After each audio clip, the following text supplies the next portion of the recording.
First, I was thinking then I will pick someone from the bottom of the list, but then I said to myself that it would be boring, and I want to play with Sprockets again, so Sprockets it is.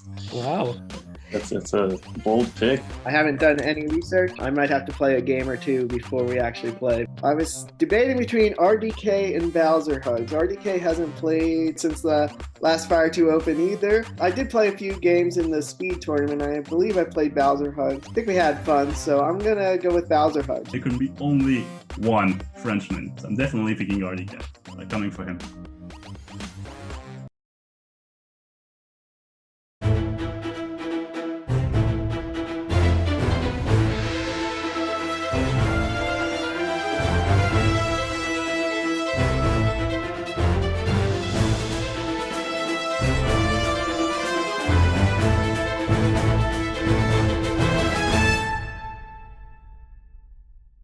Hello, everyone, and welcome to the 2021 Fire 2 Tournament, Season 1, Group B. My name's Lumin. With me today is Aaron, who plays by webberaj on Board Game Arena. Aaron, Hey, how everyone. are you today? Doing good. How are you? Super pumped for this game. I'm super pumped as well. We have a firecracker of a lineup today. We have Hephaestus starting off. Hephaestus starting off. So, Hephaestus, I've personally never played myself, but of course we know him from the last F2O season. I remember that game quite closely. He's been playing Euro games since childhood. So he's sort of a lifelong board gamer, and he's the only player so far to appear in every Fire 2 Open final. So that's kind of interesting. He's currently playing though in the TM Tours Division 2. Interesting just to take a quick look at his preferred faction. So this is going back on BGA data, going back quite far, just getting an idea of what factions are most often selected in 4-player ranked games. And so we see Darklings, Engineers, and also Witches being represented there. Yeah, I do have to admit I am partly responsible for Hephaestus making both of those prior finals. He did have to fight through other games as well, but I'm partly responsible for that. And while his preferred factions are very standard Snellman matchups, his Snellman name is D Zadek. And he did advance after picking Fakirs twice, which is, pretty impressive. Right, for sure. Yeah. Next up, we have Sprockets, who, as pretty much everyone has to know around these parts, is the king of Board Game Arena in many ways. He has the most experience points across all games. If you go to his ranking page, he's top 10 in like all these things you've never heard of, which I think is pretty cool. And of course, he's so great at Terra Mystica. He has one of the top 3 ELOs on Board Game Arena at this point. He's been in the top 5 of Snellman ratings for who knows how long. And he won the arena in Season 1. We see that his preferred factions also include Darklings and Engineers, which becomes a theme here, as well as Swarmlings. And then he came in 4th in the final last year. Right. Yes, remember that game. Definitely a legend of Terra Mystica with us today. Yeah, it's going to be great. Bowser Hugs is next. Bowser Hugs, I had the privilege of just playing recently and just sort of a fun matchup.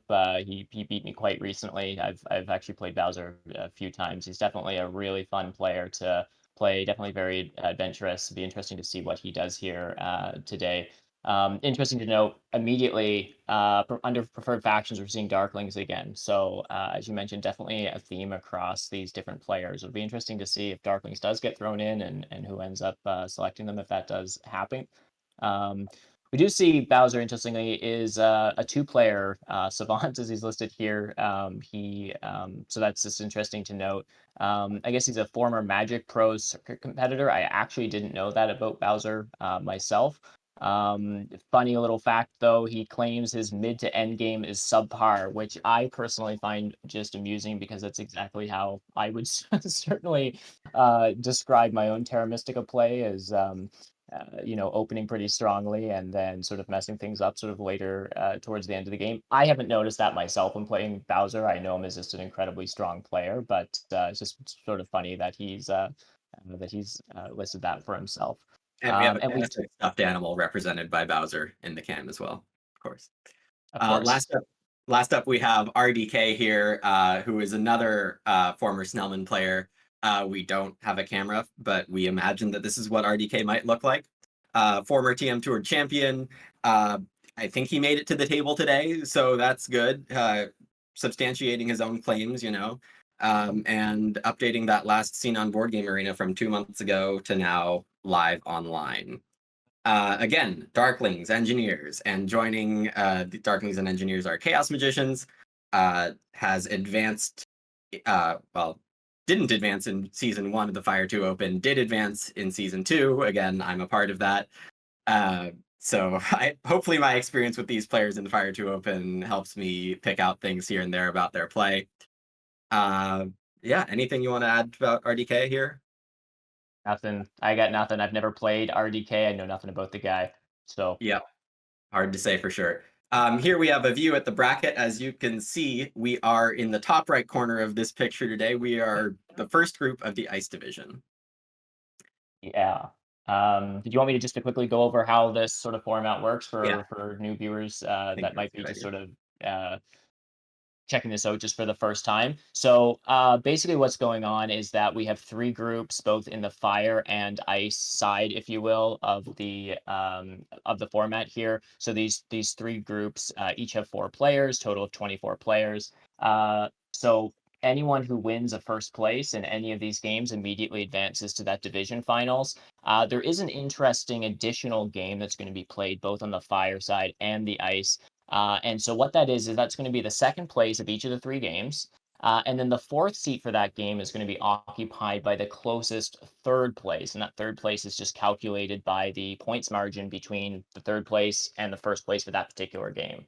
So it's sort of, I believe it's sort of a new thing just to add in for the season. It'll be interesting to see, but it just provides people with an opportunity to sort of have a second go at getting into the finals. Right, and I think it's a great addition. Fire 2 tournaments are still in infancy, but proceeding along at a great pace. And I think this edition of the 2nd place, 3rd place game is really fantastic to make this slightly less like March Madness or a knockout bracket and give more credence to whoever keeps winning games in here as a true champion by the end of this. For sure. With that all said, I believe we are ready to get into the game if production is ready to cue that up. If not, we'll still talk about... Okay. We're getting there. Do I have 2 seconds to show people my Terra Mystica t-shirt? I'm really excited about this. Please do. Okay, Eat, Sleep, Terra Mystica. Super pumped about this shirt. Oh, here we go. I wasn't on screen. There we go. Eat, Sleep, Terra Mystica. There it is, people. That's how pumped I am for today's game. My wife was kind enough to find this shirt somewhere online. I don't really know where. Anyhow, super pumped to be wearing this. Right, and hopefully we've all eaten or are eating while watching this. Hopefully we've slept enough to stay awake. We know that RDK isn't sleeping right now, which is great. And we're in stage 3. We're ready to activate Terra Mystica. And this group is such a blessing. I feel so blessed to cast this group. I think personally, for what my opinion is worth, it's the group of death here. The group of death. Go. Yep. And the competition should be fierce. We are just in that stage of waiting for the game to start, I believe. All right. Any moment now, people. And we'll have a setup to... Oh, here we go. All right. And we are getting there. How are you all doing today in chat? Okay, great. We don't have to go through that. Here we have the setup coming in. Awesome. We waiting have for production to... Sorry, go ahead, Lumin. Yeah, Hephaestus has the first seat here in deciding the factions to put into this game. I will break down the scoring track while it comes up on production's view here. We have trading posts in both the opening rounds, first with a water spade, second with an air spade, temples in round 3, big buildings in round 4 with fire cult workers, dwellings in round 5 with fire cult power bonus, always the weakest, especially this late, and round 6 towns. So we have a round 6 town special.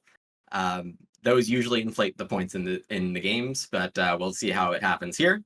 And it looks on the pass tiles, we've also got all the scoring elements, missing the spade, missing the worker plus power, and missing the cult plus 4 coins.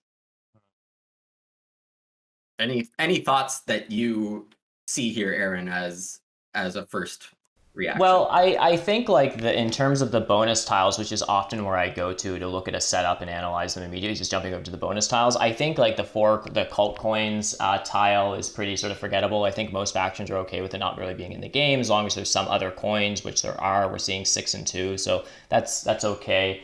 We are also seeing some coins in the track a little bit, so it's a fine-ish coin game. Worker power is again not overly significant. It's a nice sort of early open kind of bonus tile, but then people are sort of not too attached to it later on. The spade's a bit interesting. Having no spade there can be a bit difficult for certain factions that have a bit of a harder time getting digs early on. However, we do see that there are a couple of cult spades that are back-to-back in the first couple rounds, so it'll be really interesting to see how players try to leverage the air and water cults in the first couple of rounds just to get those early important spades out of the way. Yeah, absolutely. And I think it's a really great point that you're making to, one, look for the absence of the cult spade, the pass spade, and then see where they could be, missing spades in the game could be made up by the cult spades. And we have Mermaids as a first pick here from Hephaestus. I think that's a great pick in many ways. Mermaids love the round 6 town event because they get to make their towns whenever they want. And they have a good chance at trying to get a power priest or a pass priest in round 1 to hit that water cult bonus, which they naturally start with a bonus of 2 on. Yep. Yeah, absolutely.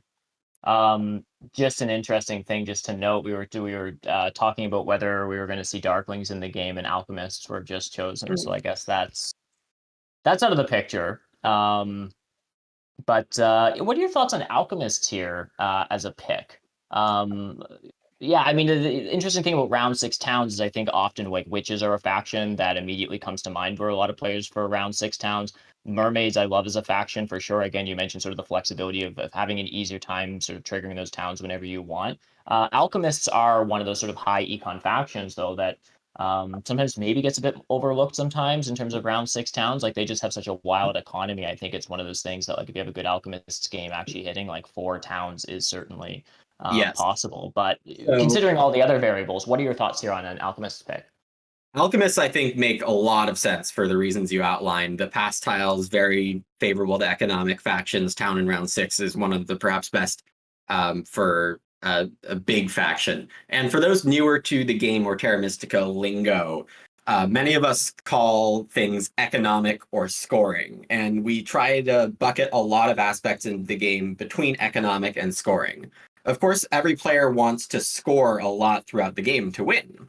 But this can be achieved like direct means, such as the Earth 1 favor, or economically in a sense. And this means something like setting up your income of workers, coins, spades, and priests in order to hit all the events that come up during the game, hitting the pass tiles better, hitting the existing setup of the game.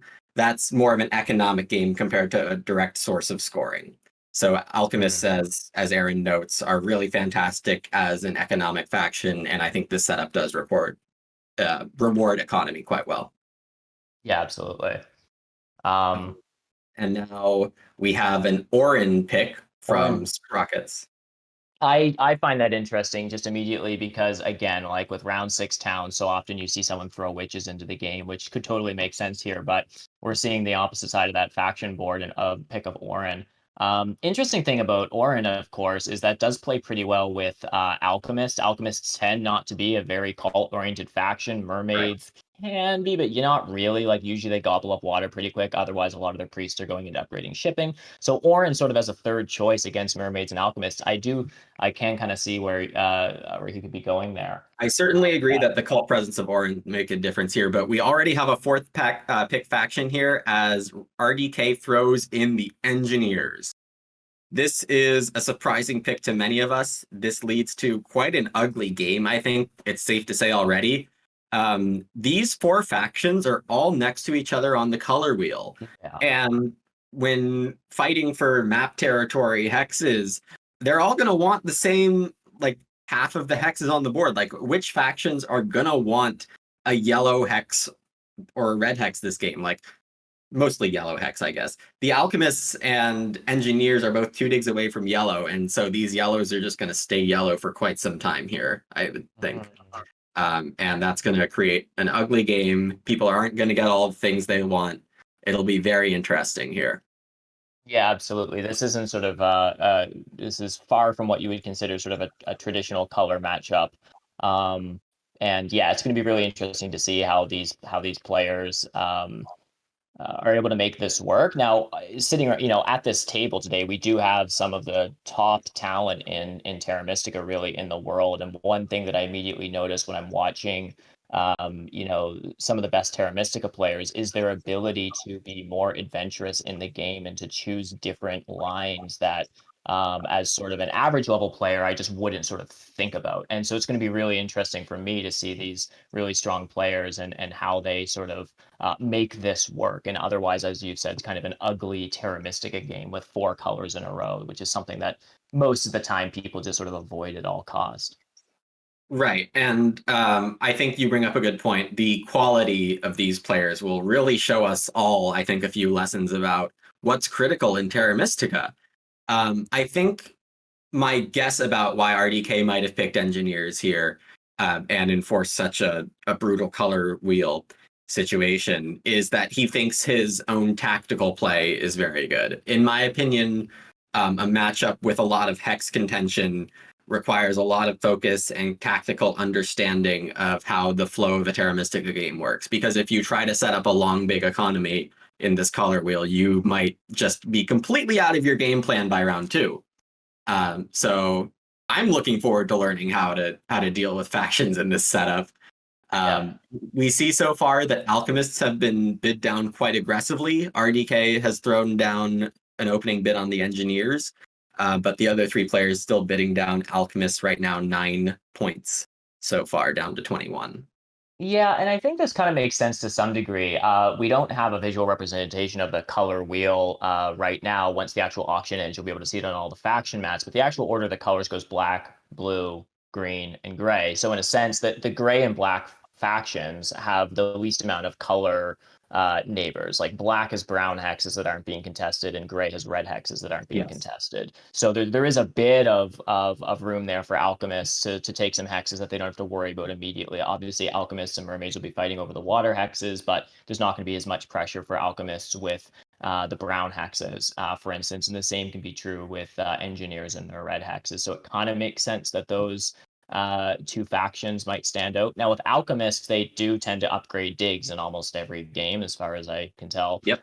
And so, again, if there's a lot of competition for hexes, having the ability to upgrade digs and just sort of chew through more expensive hexes, double and even triple digs if need be, is something that Alchemists are probably better able to get away with than, for instance, Engineers or Orin or right. And I think that provides extra value to the Alchemists here, along with being relatively favorable on the color wheel. Obviously, no one's happy with the color setup here.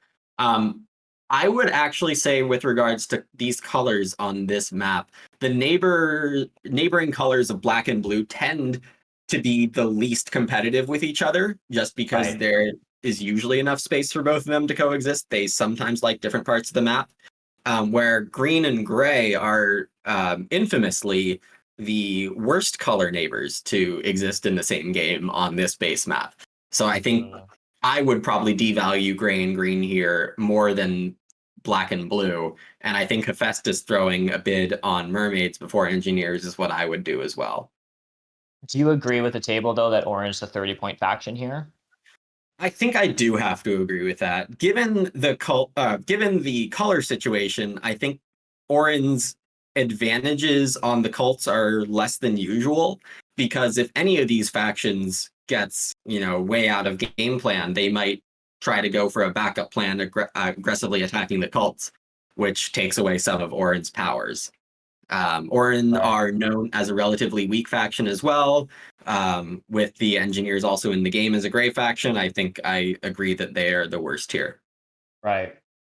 Now, just one interesting. I want to ask you in a second how you think the bonus tiles are going to break down, which is a Sure. really like important thing to sort of look at in the game, particularly if you're playing, to have a bit of a sense of what bonus tile you might end up with. Really speaks a lot to your open. And I noticed someone in the chat just asking if we might see an engineers dwelling rush here, only because they are in fourth seat, so they immediately can take temp ship. And there's a couple of ways that people often do dwelling rushes with engineers, but one of those is starting on E7 and trying to take G3 right away. Right, and if production could bring up those hex names really quick. Oh, yes. I My do think apologies. there is a lot of life in the engineers dwelling rush here.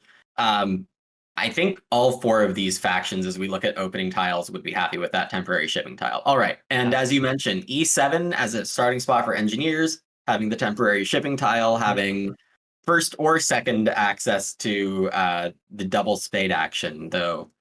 Now, as I look at the pass tiles closer, Mermaids have a good shot at grabbing the 3 power plus ship VP pass tile, the first one that shows up That's there. right. So they might steal the double dig. That's right. If engineers could guarantee that double dig, I do think starting at E7 and going towards G3 would be the move.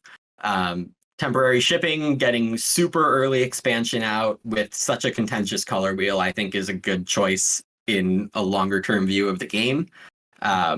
Though this power dynamic with mermaids and engineers, these two factions, for those who are less familiar with the details, start with 9 power in bowl 2, and therefore if they get 3 power from their opening pass tile, they can claim that double spade action, which is super contentious in round 1, super duper valuable in round 1. So I think that provides a lot of value, and mermaids just possibly being able to take that as their first move of the game seems pretty good to me. Yeah. It should be noted that whichever faction goes for an early double dig loses out on the tempo to get Earth 1 as a favor tile. Of course, we only have 3 Earth 1s in the game, 4 players. So Earth 1, a favorite source of scoring for many players, many factions, won't be, might be discarded in favor of getting the double spade very early in this setup. Right. And correct me if I'm wrong, Lumin, but there does seem to be like quite a number of factions that do quite well. There's lots of different strategies that they can, a lot of different lines they can go down without Earth 1, playing sort of a more economic, as you mentioned earlier, type of game without Earth 1. But correct me if I'm wrong, but I think we are seeing two factions that tend to, even at sort of the highest level of play, really rely on that Earth 1 favor tile for a lot of scoring, and that's Alchemists and Engineers. Sure. So with engineers, it is kind of a tricky situation because sure, they starting in fourth seat, they can grab up the temp shipping bonus tile, but they don't know if they're going to get double dig. Right. And if they do take double dig, then they're playing an engineers game that's bid down at least 8 points without Earth 1, and so that's a lot of uncertainty. At least for me to wrap Agree. my head around. I agree. From my knowledge of the game, I would think that you're making some very good analysis there. RDK's bidding on this suggests that he has some experience in this color matchup and fighting out a successful opening here and game plan. One thing engineers might be looking at is a bridge strategy, a heavy bridge scoring strategy. I'm not super experienced with executing those. I know that they aren't what most engineers players should hope for in a game, but it's on the table with that stronghold scoring in round 4, and potentially an ugly game. As y'all in the Twitch chat have noted, there are plenty of possibilities here in this opening. I don't think any specific guess is a best guess. I think the options are so varied here. I do think that Mermaids, they're being bid down now. I was just going to say Mermaids are quite a good deal here with the possibility of securing the double dig early.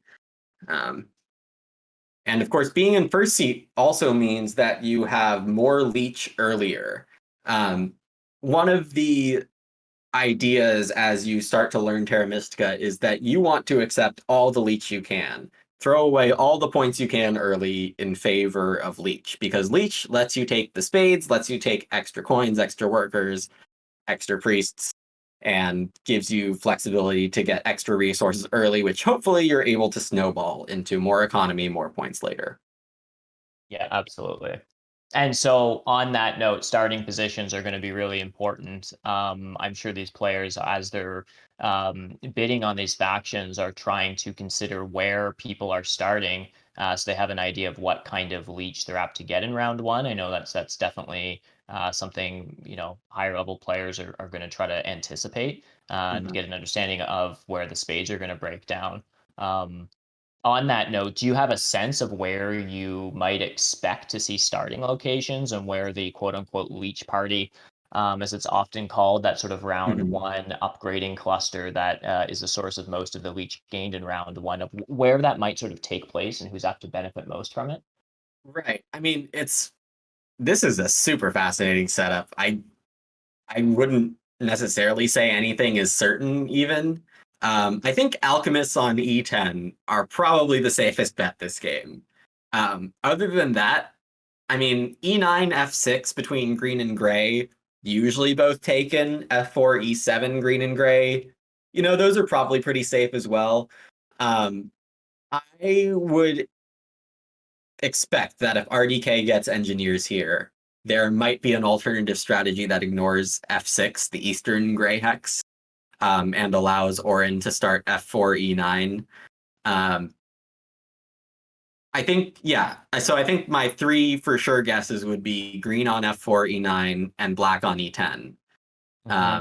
Then after that, Mermaids get to choose D2, E4, D5.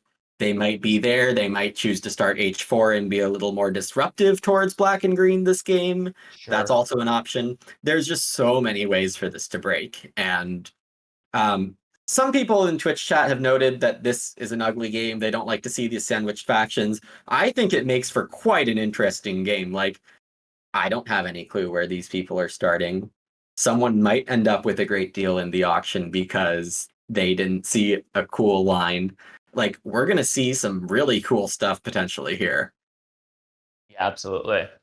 Yeah, and it'd be interesting to see where Alchemist's second placement is. I think the common second spot for Alchemists to throw their starting dwelling down is on E5, which if they can get upgraded to sort of two ship, they can try to build structures on C1, B3, A8, sort of in the north there. But as for their structure in the east, why do you think E10 makes a bit more sense in this setup than G5, the southern of the two eastern blacks, which in my experience seems to be the sort of more common of the two black hexes for alchemists to start on? Why are you leaning towards an E10 start here? There's a couple of small reasons, I would say, and I guess one big one, which I'll cover first, is that typically alchemists succeed by creating a large network, building most of their buildings, and doing it in the north. So typically, an alchemist's game would start on C1 and E10. This is without color neighbors and like having an ideal setup. You would get a couple shipping by the end of round 2. You'd go from C1 to E5 to B3 to A8, and then have a bunch of dwellings scattered across the north, across the river. And that tends to be a very strong strategy for alchemists. And so I still think they have good potential to do that. As I had mentioned earlier, these yellow hexes are not going to be contested by pretty much anyone. So alchemists do have this very safe zone, A8, B4, B5, assuming that they beat green to B5, or perhaps blue. As long as they can lock down B5, I think they have very good chances at a northern connection. Oh, we have a game. We do, and it looks like did Sprockets, who threw in Orin, ended up with them, as with RDK, who picked engineers, ended up with them, which is interesting. we're seeing some of these starting placements take place right away with people seem to be pretty sure about where they wanted their initial dwellings. All right. The big news here is that RDK went for F1 engineers. This is completely non-traditional. This opens up the game hugely for green and gray. I love this. I don't know if it actually reduces competition. I don't know if it's actually a good idea. I think this is actually a terrible idea, personally. I looked at the possibility of F1 for gray. I actually am playing an F1 Engineers game right now myself on the TM Tour on Snellman. The critical factor here that makes F1 really bad for me, in my opinion, is that Mermaids can just take that double dig action as their first move of the game and just take F2 with their natural shipping if they start on E4. So I think this is incredibly risky, likely to fail. I think that if Retired Donkey can succeed with this F1 opening, I think he has a great chance at winning.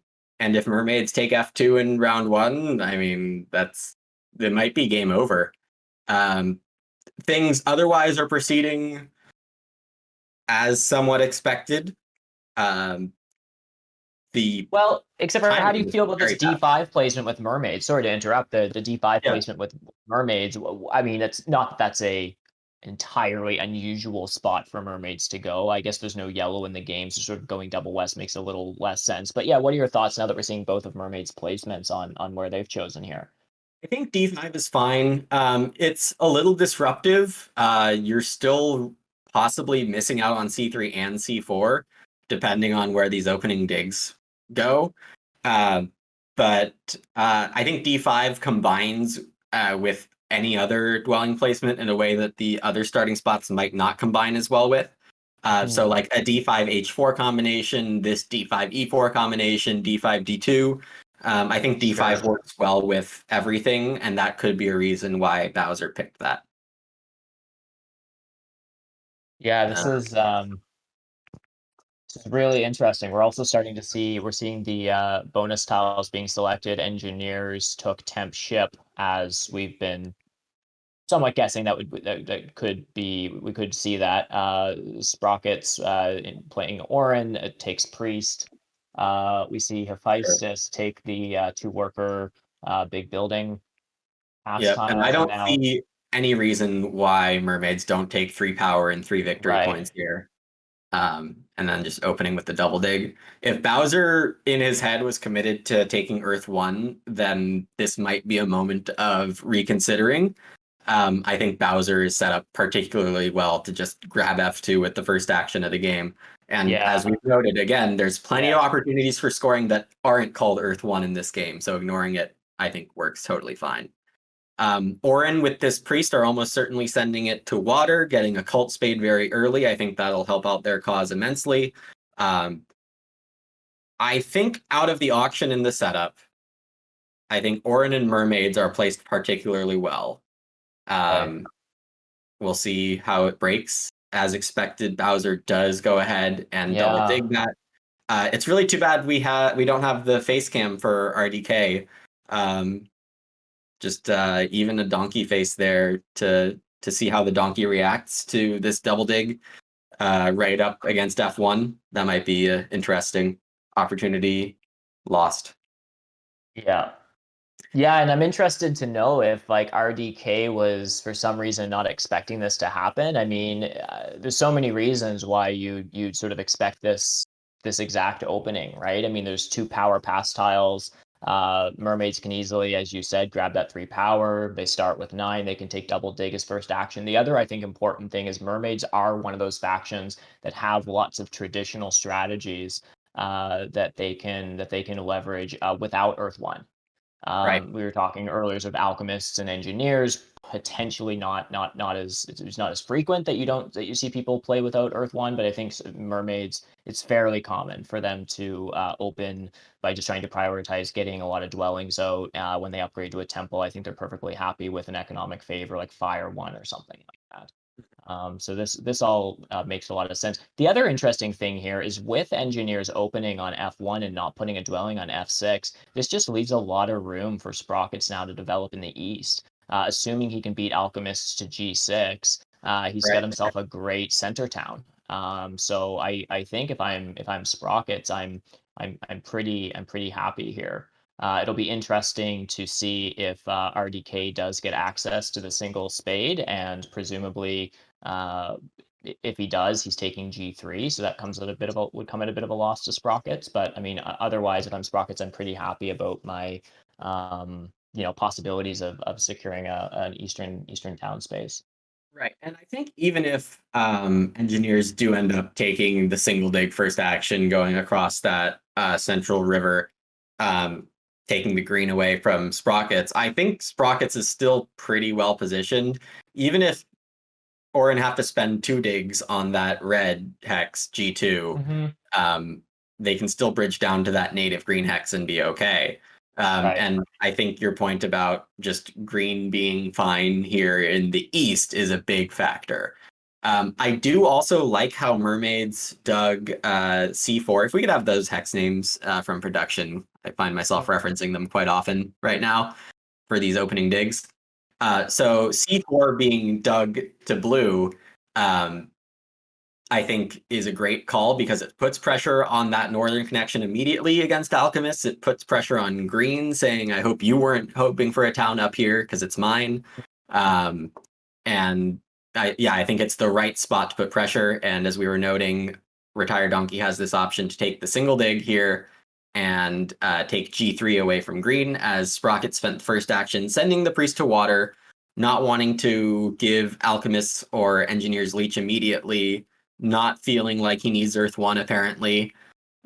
So I think the only other interesting thing to note here, though, is if RDK does go with a single spade action now, that actually does leave Earth 1 open to Mermaids again.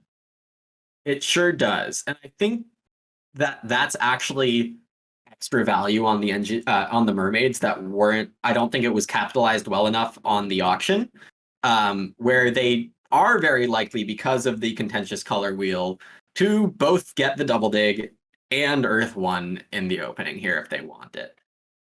I would not be opposed to seeing a fancy favor tile being taken by Bowser, i.e. not Earth 1. I think we've explained enough how alternate options are very potentially good here. So yeah, absolutely. Yeah, I think if I'm Bowser here, like I think I'm fine with both of those options. I assume Bowser went into this round assuming he'd end up with an economic favor, get a bunch of dwellings out, maybe still build a temple for Fire 1, or just try to get out a bunch of dwellings into trading post, something like that. But if Earth 1 comes back around, I would guess that Bowser would be more than happy to just grab that up as well. And we do see RDK prioritize taking that single spade action onto G3, which is that important green hex in the tip of the southern peninsula. So it's going to be back over to Bowser now. I think an indication, if Bowser wants Earth 1, I think the indication of him taking that would be upgrading to a trading post right now, which he presumably would do next to the Alchemists on E4, probably. Just to try to get some more reach. I don't know. I think actually D5 is going to be the better option for D5? that trading post. I don't think that either space needs to be a temple in order to be the first, in order to eventually be the sanctuary for a town. I don't think that's necessary on either spot. If so, I would actually suggest that D5 is the more important spot to eventually have a sanctuary option. Right.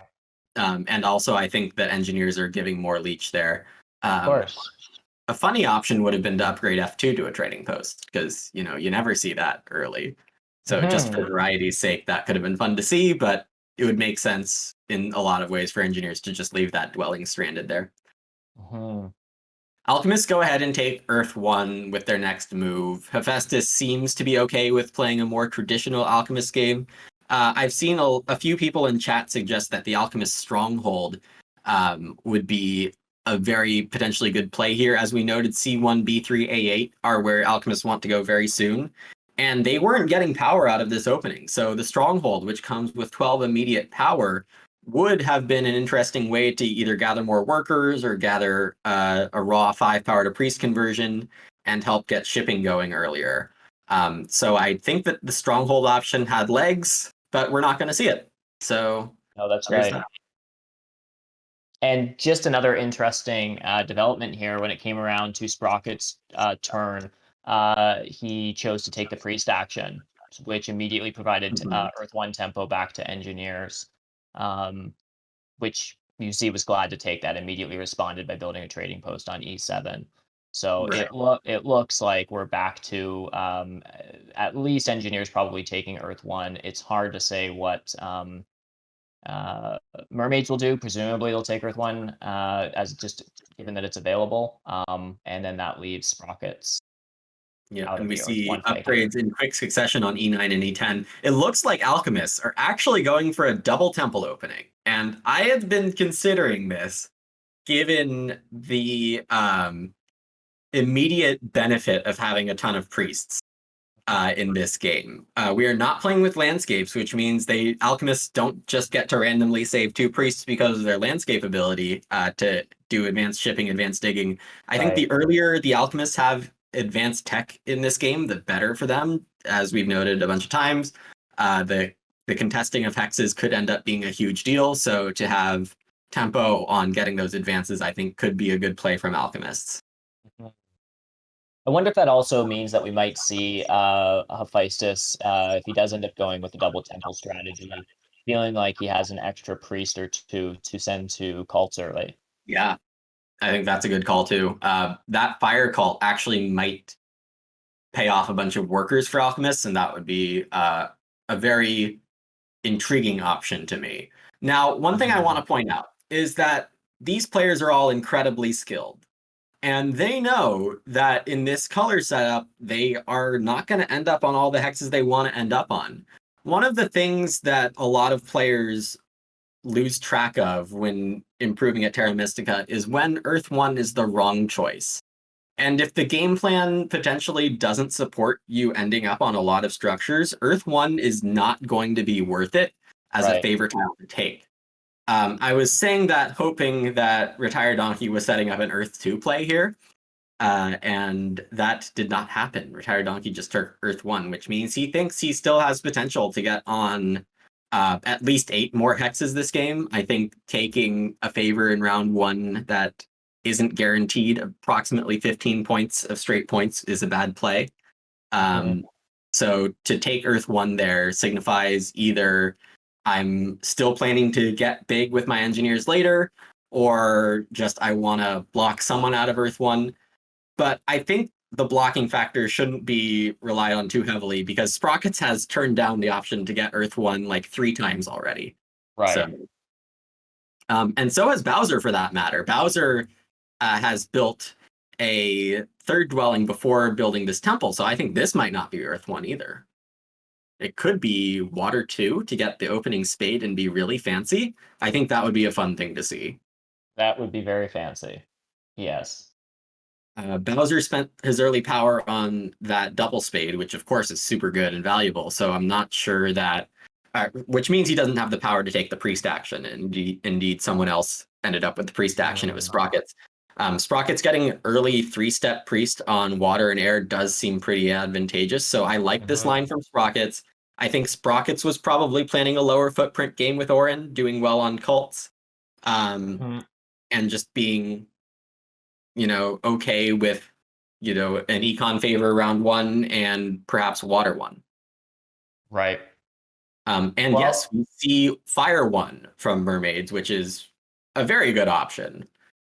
Water 2 was fancier, but Fire 1 is more traditional for Mermaids. They do need a lot of coins to advance shipping 4 times throughout the game. This game isn't super heavy on coins. There's an average amount, I would say, but having more coins is really great. And we see Sprockets follow in that line with also taking an economic favor tile, choosing to go with Air 2, which is interesting for a lot of reasons. I think with that Priest Air, that gets him to the 6th spot, which means next turn he could send his other priest to air to spot 8 and have 2 spades at the end of round 2. Yeah. So I think that makes a lot of sense. I mean, I think there's also something to be said for getting priests. Well, there's always something to be said for getting priests to the cult early. I mean, taking the good priest spots is always is common. But we do see that important event in round 3, where any priests that are on the cults at the end of round 3, in addition, give players 2 coins each. So that would set Sprockets up for, by the end of round 3, having extracted, if you will, 1 water spade and 2 air spades, so 3 digs and 6 coins from the cult, plus the power for going up with Right. Priest. So that is just a very efficient, it's a very highly economic move, but it is a very efficient way to spend your early resources to get more stuff, if you will, from the game. So I do want to point out something that chat actually put me aware to, and I think it's something we've both missed here, is that Hephaestus took the 2 workers action and now has 4 workers. He's holding the Stronghold pass tile. This is not Right. a double temple opening. This is a temple plus Stronghold opening. It'll be interesting to see how well Hephaestus can use this infusion of power. It'll have to be for a good power action next round, but I'm not sure which one it'll end up being. Yeah, and if I'm assuming his next step is to try to next turn spam out a bunch of dwellings. Yeah, and we do see the Stronghold come up. That's thanks for pointing that out, chat. That's really interesting. I assume his next step is next turn to try to upgrade shipping twice and get to C1, B3, A5. So I think at the very least, I'm not sure. It looks like he's not going to be able to outlast Orin to pass on to Orin's priest. Right. But could pass for pretty much anything and has 1 priest income plus can take the priest action, or could actually pass for temp ship and have temp ship plus the priest income from his temple in order to reach those hexes. And that, I think that might be the play we'll see at that point, is he's only short on workers to get those dwellings out, and so possibly we might be seeing the 2 worker action, or action 3, being taken by Hephaestus next turn. Yeah. So one thing that is already a little surprising here is that right after Hephaestus gained 12 power, he converted some power to resources, which is not surprising. But turning it into a coin is a little surprising. Alchemists have that faction ability to just take as many coins as they need in the early game, and to not turn 3 power into a worker there, I'm quite surprised at. It means I think that Hephaestus thinks he has a good opportunity to take the double spade action to open next round, keeping 6 power in bowl 3 there. That's what it says to me. And I was mistaken. For some reason, I was counting the turns wrong and thought Hephaestus didn't have a chance to grab Sprocket's priest. But so I don't know. Maybe Hephaestus is taking the priest and doing 2 shipping upgrades and building out stuff in the north. Maybe you're right. He's passing for, I don't know what. Maybe he's just going to be digging hexes that are already adjacent to his existing structures and not upgrading shipping to try to. So speaking of double digs, that's what Sprockets passes for. I think you would correctly assess that if Sprockets wanted to take more time than Alchemists, he could have. Yeah. But Sprockets has already taken that Air 2 favor tile for 4 power income and passes for the temporary shipping, so that he is the one who's going to be getting the double dig action next round, getting 7 more power. That's going to lead to 6 power in bowl 3 rather, all without needing to burn, can take the double dig. And I think that prioritization by Sprockets is something that takes a while to get used to if you're learning the game, is when you should be passing early to get other bonuses. And I think this is a good job by Sprockets to identify this as one of those times. And Sprockets does dig G2 gray, which means that the first action is going to be dig G2, dig F6, which is right below Alchemist Stronghold. That would make sense to try to secure G6 early, to again be able to set up town space there. The other way I can see him going, which I would certainly be inclined to consider, would be digging C5 as well. He does have temp ship, of course, as we've discussed, so he could go up and build on A10. That would actually allow 3 additional dwellings to be able to get out this round. Of course, you are sort of risking not setting up your eastern town. How would you sort of evaluate those 2 options? Sorry, between the Orin Eastern Town and what was the other one? Well, the other option, I mean, digging F6 increases Sprocket's likelihood that he's going to be able to secure town space, beat Alchemists to the G6 water space. The other option, here, and we're going to find out in a second. Okay, so he does go with f6. I was just saying the other possibility is that Sprockets dug c5, which is the gray hex just at the top of the Eastern Peninsula, and then builds on a10, which is just an open green spot in the north. Mm-hmm. Yeah, I think both of those are reasonable. This is the one that I would have chosen. Make sure you get spots for 2 towns almost guaranteed. I think that's probably the better move here, with Alchemist now being a little starved on digs. One thing that we didn't expect, I also would have expected Alchemist to take that priest tile, but instead Hephaestus went for the power plus ship VP. Hephaestus does manage to get that priest power action as a backup plan to the double dig, and seems to also be in line for the workers action, given that engineers chose to burn down to 5 and take the single dig onto d4 with their first action of this round. I continued to be seeing things I wouldn't have expected, perhaps as the nature of this color wheel, perhaps as a result of other things. But it's a very exciting opening. We are seeing things we don't usually see, and I think that makes it a fun time. Hephaestus, if he does get those 2 workers, of course, does then advance ship twice and place those black dwellings in the north. Yeah, absolutely.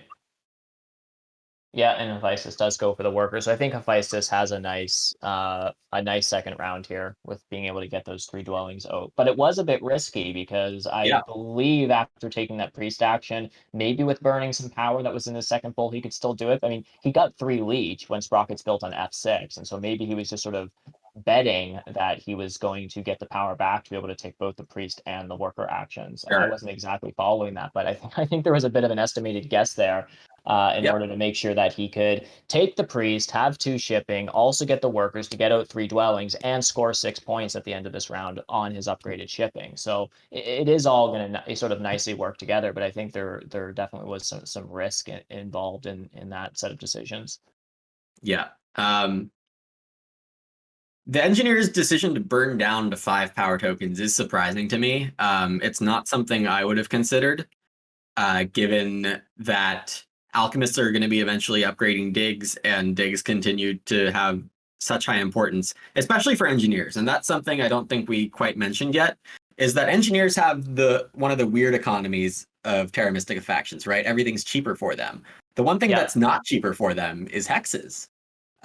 So to not let yourself have the opportunity to double dig, engineers also tend to gather power better than some other factions because their second temple produces 5 power.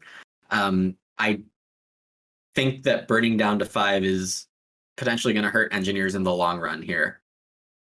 Yeah, absolutely. Engineers are one of those factions as well that, like, even until the final rounds, they're trying to make plays for network, which of course is going to be competitive with this matchup. But taking 2 spades even in round 6 just to be able to pump out more structures is certainly not uncommon. Not to mention the fact that there may just be some more expensive digs that you'd expect engineers to have to do here. I mean, no one wants to double dig a single hex if they don't have to, but I would expect in this particular color matchup that engineers might find themselves in that position where they need to double dig a yellow or something like that, and now they don't have that. They're unable to do so, and unless they're taking action 5 and also hard digging with 3 workers, which I think is just sort of economic death for engineers. So it'll be interesting to see. The other thing that I'm not entirely sure about this D4 play, that red hex, is that it wasn't particularly under threat. I think really all it did for RDK this round was allow them to get that trading post up for 2 coins cheaper, which that's not even true, because F1 could have been a temple. Oh, of course. So it is a little confusing in that perspective. I think just having quicker access to C2, I think is probably the only reason I can see. One other thing interesting here is that Mermaids have made 2 trading posts this round, trying to capitalize on the round scoring, which is not something factions typically do in round 2. Mermaids are going for a very high coin setup here. Absolutely. Kind of surprised, but maybe the plan was to bomb that shipping tile.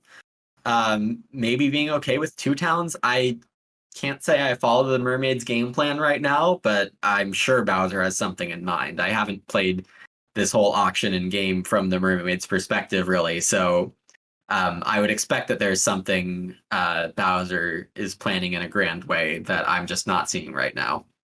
For sure. And yeah, I think like when you're low on worker production and he's only generating 3 workers going into the next round and doesn't currently have any, the really only thing you can afford to do is build dwellings at that point. Any other structures are just too expensive for you to really be able to build in any meaningful way. But if he has 3 workers or even a 4th worker from, I don't know, some power conversion or something, I mean, that is enough to get some a bunch of dwellings out. So that would make sense to me, that sort of his plan for next round now with all of these coins. Unfortunately, he's not getting to pass on the shipping pass tile here. Yeah, because alchemists are just taking their time. But he does go with sort of the next best pick as far as from my perspective, is taking that dwelling point scoring, which comes with 4 coins right now, which is really great. Probably he's just upgrading shipping. I think this looks like, oh, Bowser is 1 power short of getting Double Dig. Yes. But that might be something he's angling for here. Possibly. I think there's a couple of options for him. I think he can buy a priest action in the next round, take a priest, upgrade shipping twice, and get out dwellings on I4, which is the blue in the south, A4 in the north, and D2. The other option is, okay, and this second option is no longer available, but was just upgrading shipping just to ship 2 and using power to dig C1. Which is a black hex in the north, but that option is no longer available. So I would expect. We had imagined that alchemists were eyeing C1 for this round as well, right? Of course. So, yeah, and I guess this could be a good spot for our first early check-in. Who do we think is winning right now? Who do we think has the most ground to catch up with? I think alchemists in general have done a fine enough job doing the things that alchemists always need to do. They want to have Temple Stronghold up by the end of round 2 with a few dwellings. I don't think they've had a bad opening in any way. Mermaids had a really good round 1, but that second trading post right now might have been too early, as we've covered. Orin have gotten some good cult presence here. They've gotten good cult rewards. They don't have a scoring mechanism yet. And engineers, we are expecting them to continue to have struggles getting hexes. So all of that said, even though I think on the map, maybe Orin are doing best, I think this is Alchemist's game to lose right now. Would you possibly agree with that assessment? Maybe, but I gotta say I'm liking Bowser's game. I mean, I know this last round was a bit of him sort of greeting points, but that second trading post, yeah, kind of does some little bit of wonky things with your economy. However, again, if he's going into a round where he's building out a few dwellings, I think he can fix that pretty quickly. Not to mention that second trading post was worth 5 points last turn.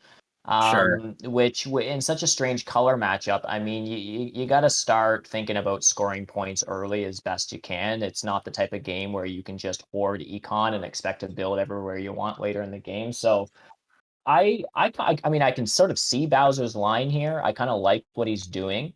So I kind of have a soft spot a bit for his game. I think Sprockets also has a really good game here. Maybe I'm overvaluing this, but the fact that he's just got really easy town space in the east just looks really nice to me. I mean, he's got Temple on G6. He's going to dig H8. That's the gray in the east, right into that green that's available. I mean, that's a lot of stuff that he can build on that other players are going to be struggling more to find stuff to build on. So I'm not really sure. The person I'm most concerned about here is engineers. I wasn't entirely sure about that trading post build last round without finishing with a temple. I'm not sure how to feel about that. Certainly the burning below 6 has me a bit worried for them. Yeah. I realize I in no way answered your question at all, Lumin. You asked me who I thought was doing well, and I just talked about everyone. So totally fine. One somewhat interesting facet to this game is that there's still a copy of Earth 1 out there in round 3. It's a temple round. Is anyone going to take it? Do mermaids want to ship away even more of their workers? Accidental use of the word ship there, I apologize.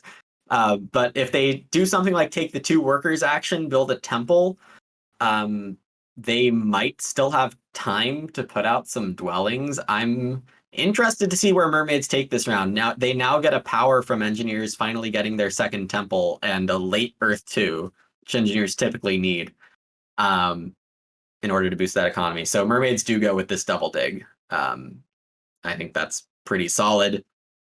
They now have access to an extra hex in the far northeast now with that 2nd dig. So I think Mermaids are now doing fine given that they got the double dig here. But before that was guaranteed, I was a little worried for their economic stance in this game.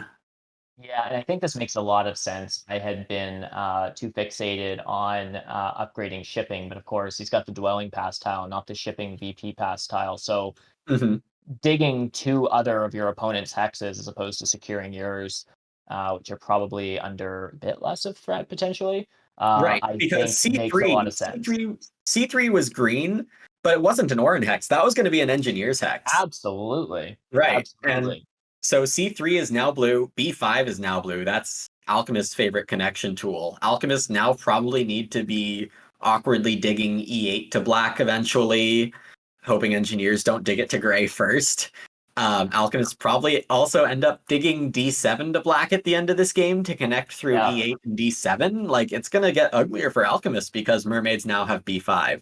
This is, I think, as the more I look at it, this is a much needed break from Bowser and puts his game back into quite a good spot.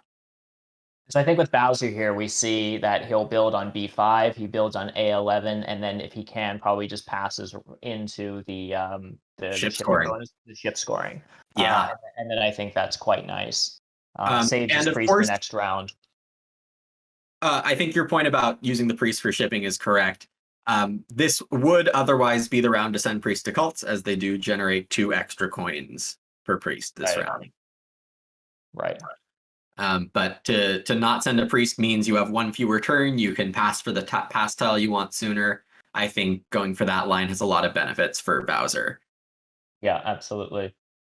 Obviously, Sprockets here is the one to capitalize most on. He's going to have 8 coin income coming into next round. So Sprockets has just a great economy right now. Right, but no scoring. So we should expect. I think this could be a 2nd temple for Orin here on F4 this round. We have not yet seen the 7 coins action get taken this game. Typically in Terra Mystica, workers are needed very early and coins are needed at every point after that. And we finally see the 7 coin power action taken for the first time this game by Orin here. Yeah. And I think that makes the most sense. Upgrading to a trading post and then a temple for either Earth 1 or Water 1 seems like a solid plan for Orin. They need some source of extra scoring.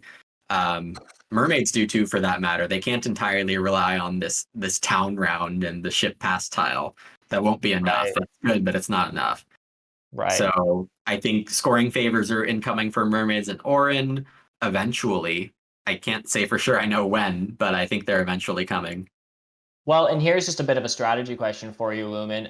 Evaluating Earth 1 and Water 1 for Sprockets here. If his next move is to upgrade and to build a temple, then that means he'll have 5 structures already on the board, or 5 dwellings in a sense, given that every structure starts with a dwelling, but being already built. What do you think is apt to be the best, going to give them the best opportunity to score points in this round if his next move was to build a temple, as you suggested he might do on F4? I think probably Water pick here? I think Water 1's probably the better pick here. It's a lot safer. A lot of the times when you're picking between Earth 1 and Water 1 as your first favor, you're thinking about denying another faction Earth 1, and that's just not the case here. 2 factions have just outright said they don't want Earth 1. Mermaids want Earth 1 even less than Orin do. So I think there's no denial aspect to taking Earth 1 for Orin. So you just look at your own board, and a lot of these hexes in the north, Orin just didn't get to. They were taken by Mermaids and Engineers. So I think that there isn't enough land or territory out there from my perspective for Orin to take, and so I think Water 1's safer. Right. Well, and we'll probably know in a minute because we do just see Sprockets upgrade to a trading post on F4. Yep. Um, One thing I also want to point out is that Hephaestus didn't really do anything this round. He straight up passed on, what was that move, 1 or 2? Maybe 3. Maybe I've lost track of time here, but he just took that ship scoring immediately, which puts a dent into Bowser's plan. But on the other hand, what did Hephaestus have to do here? His Black Hex got taken for the main connection option, and now he's possibly just going into a round where he upgrades digs a couple times and gets more dwellings out that way. hmm. Not Yeah, really sure. I guess that's probably. I'm not entirely sure either. Oh boy, we have some fancy plays here from Sprockets. Oh my goodness, we see Sprockets take water too. Further Sprockets- just further just ignoring any taking any scoring favors. What are your thoughts on that? Surprise. Surprise. I don't know. Well, at this point, I would have to imagine Orin are planning on completely erupting on the scoring track as their method of scoring this game, because they're not going to have a huge presence on land, which means the scoring pass tiles are a little worse for them. Like they won't want the dwelling scoring tile, for instance. They're not making points off of a favor tile. They're only at 36 right now. It's almost the end of round 3. How are they planning on getting to the 140 points or whatever that they need to win the game? They're only going to get 20 something from cults. Their network situation looks almost guaranteed 0. I'm not sure what's happening with them here. Yeah, Oren's apt to have a lot of difficulty connecting. I mean, I guess there still is a possibility of connecting through the south, but even with that, Do they have enough structures if they connect to make it matter? Yeah. It seems like a stretch to me. We're also going to be going into the big building round next round. So I assume, and you had a moment ago just said that we might see Hephaestus upgrading his digs. The other thing that might make sense here is a sanctuary for Water 1. Traditionally, again, alchemists often like, having both of those scoring favors. It'll be interesting, though, to see which line he goes and whether he can afford that, because that's straight up 4 workers. Right. He's going to be spending on Water 1, so that's a lot of scoring opportunity at that point, but where's your economy? On the other hand, if he does upgrade digs, that's going to be 4 workers to upgrade digs. He's up to 4 workers for digging and building dwellings. Right. And you're highlighting a big issue with Alchemist's game right now, is that they are just behind economically. I had noted at the end of last round that Temple Stronghold 3 dwellings is an okay place to be for alchemists at the end of round 2. However, it's not an okay place for them to be at the end of round 3, in my view of how alchemists are typically played well. And to only have 4 worker income right now, for the exact reasons you've detailed in the costs of their upcoming purchases, 4 workers is absolutely not enough. They would really, like, an ideal alchemist game has probably 6 or 7 dwellings out by now, and they just haven't gotten the hexes. Yeah, absolutely. Yep. Twitch chat has noted that Sprockets is now opposed with Donald Duck. Not sure if that was Sprockets doing or production, but I don't know if the Donald Duck is supposed to signify anything. We're getting word that the webcam went out. All right. But I don't know. Maybe Sprockets doing it himself would have been a more interesting story. We see that Hephaestus does go for that sanctuary. And Water 1. Water 1, yeah, I think that's a clear play. Mm-hmm. If you're building a sanctuary here as alchemists. Maybe angling for the workers' power action soon. Alchemists do want to upgrade ship to 3 here to max out that pass tile. Bowser has a pile of coins now. I guess a lot of factions got some coins here at the end of last round. We do see Bowser upgrading to a Sanctuary as well, which gives him the opportunity to take a favor tile. So it'll be interesting to see what his take is here. I'm guessing Funny enough, probably Water 1. this could be Air 1. Air 1 could be Air 1, of course. Two of his Because trading posts are already built. Along with having not much competition for Earth 1 this game, there's also proving to be not that much competition for Water 1. Just because, Orin have declined it, engineers are behind economically, they might build their third temple here and take Water 1. But they don't have many structures to upgrade to trading posts, so I'm not sure how good of an idea that is.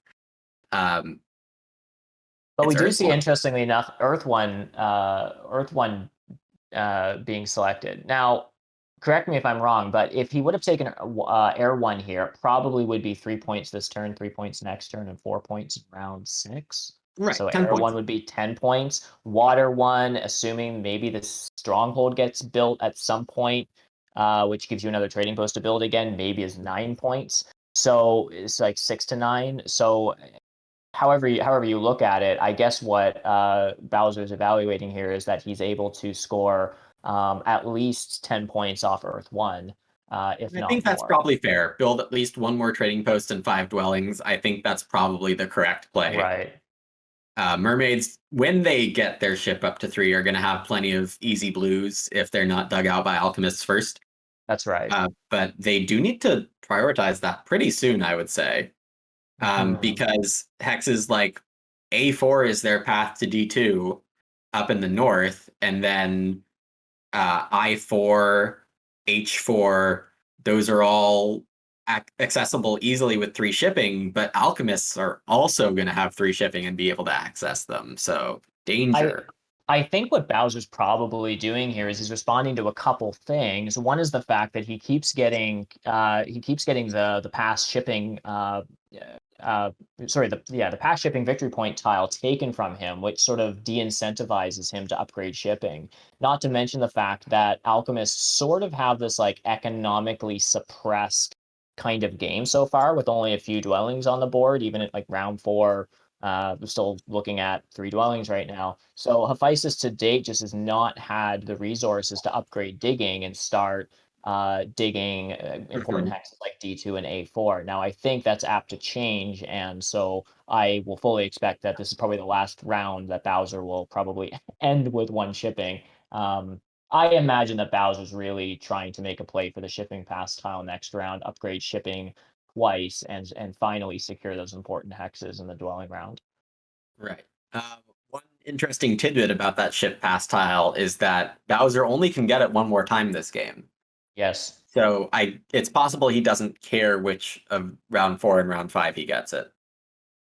Yeah, fair enough. And in many ways, I mean, he likely will have better opportunity of scoring if he can take it in round 5. And so even though he's probably planning on upgrading ship twice next round, I think the plan, if all goes according to plan, would be 3 ship and 8 dwellings at the end of next round. So either of those pass tiles are more or less the same points. He'd get 9 points with 3 ship, but 8 points, which comes with 3 coins on the dwelling pass tile. So I think we might see him, well, probably just grab whichever of the 2 of those are available when he passes. Sure. Okay, so Sprockets does end up building a sanctuary here and taking Water 1. So there was a plan for Sprockets to get Water 1, and it involved the sanctuary this round. And it looks like Sprockets will just end up foregoing the stronghold for Orin. And I think that's kind of cool in a lot of ways. Sprockets, if you look at the cult tracks here, he's given up on fire, but if he gives up on fire, this is just a very easy 24 points of cult scoring for Orin, winning the other 3 tracks. Yeah. So the stronghold ability of getting up the cults, that's not super important. I think this is a good call to find a game where the Orin stronghold doesn't do very much. Yeah, absolutely. And it just means that if this was Sprockets' plan all along from the start of last round, the Water 2 makes a ton more sense. Do that, get temple points, get sanctuary points in the rounds, cover your cults with Water 2 instead of the stronghold ability. We're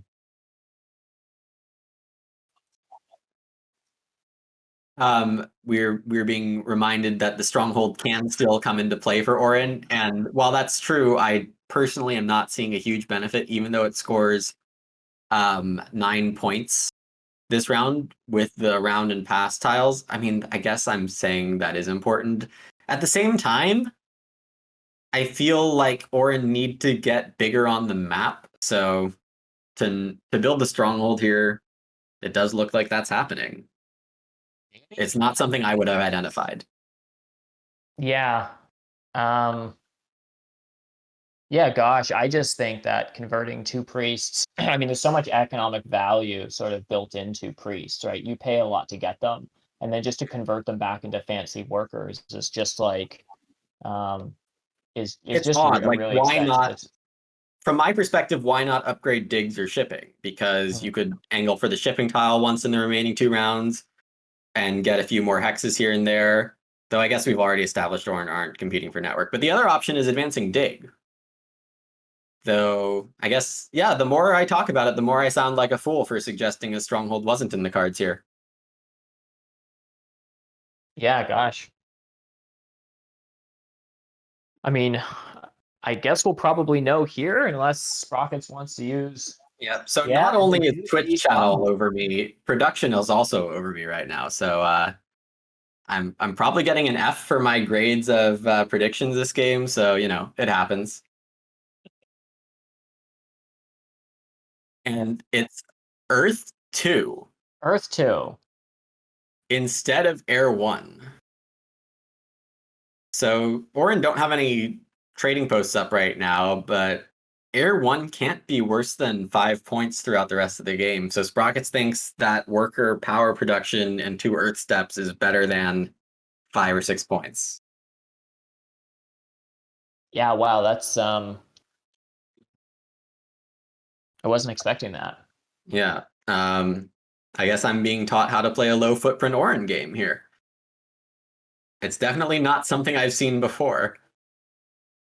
I guess the other question is does Sprockets now, with having his stronghold out and water 2, that means without any priests, he can move up any call he wants, 3 spaces per round.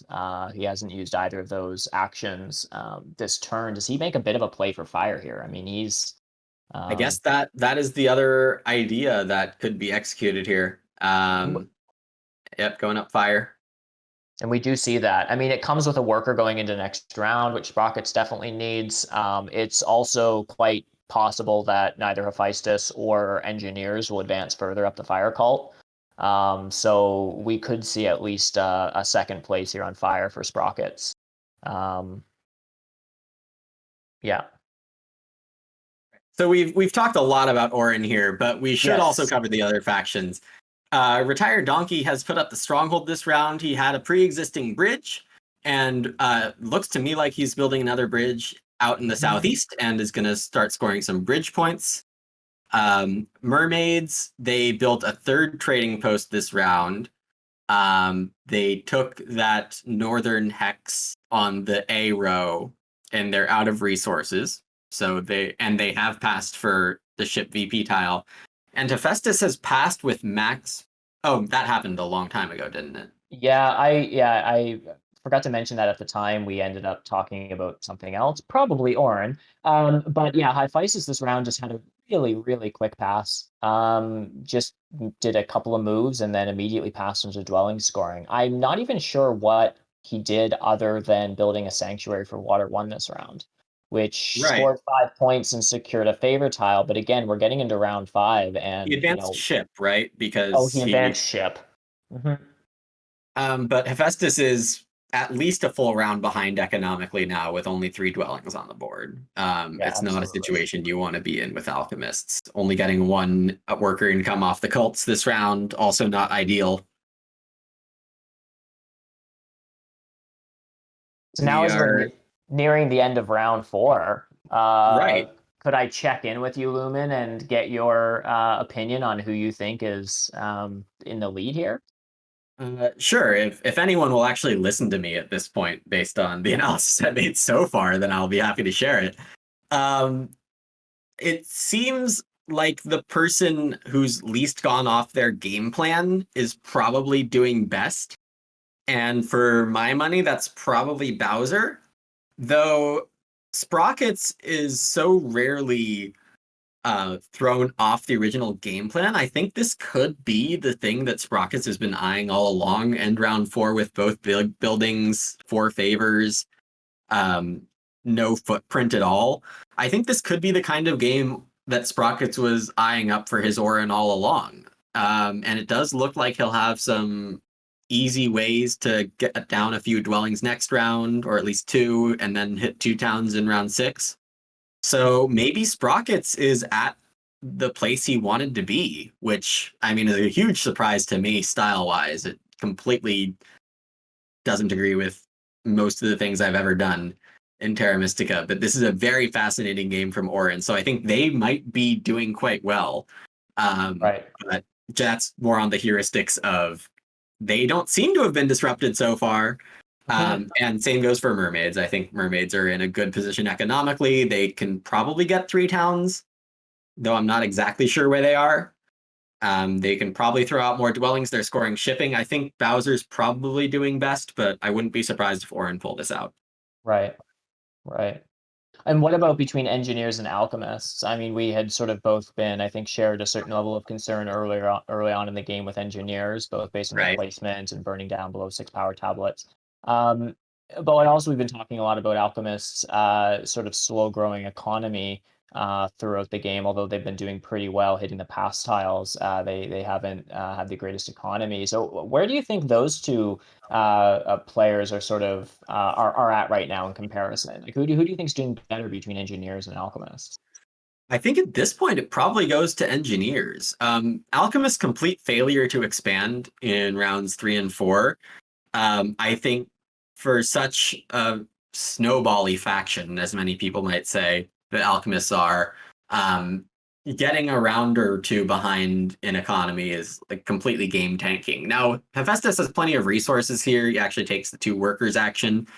But this is not the position you want to be in with alchemists having 5 structures built at the end of round 4. Right. And I think engineers have done a good enough job expanding. Engineers are funny sometimes because just how they look on the map, they can be larger than they appear. It's kind of like that warning on like car mirrors. Objects in mirror are closer than they appear. Sure. And I would go with the network of engineers is larger than it appears right now. Right. He still has hexes to build on with a few extra digs if he can find the digs. Engineers have sorted out their worker economy. They have their stronghold built if they're trying to angle for some bridge points. I think they have some good potential left scoring wise this game. They still have Earth 1. This will be a big round for them to see how many of those 3 remaining dwellings they can put out. Absolutely.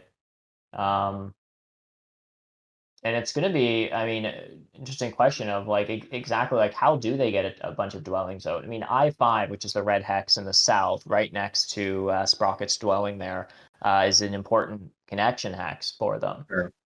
In order to connect their network, which I think will certainly be very important for them.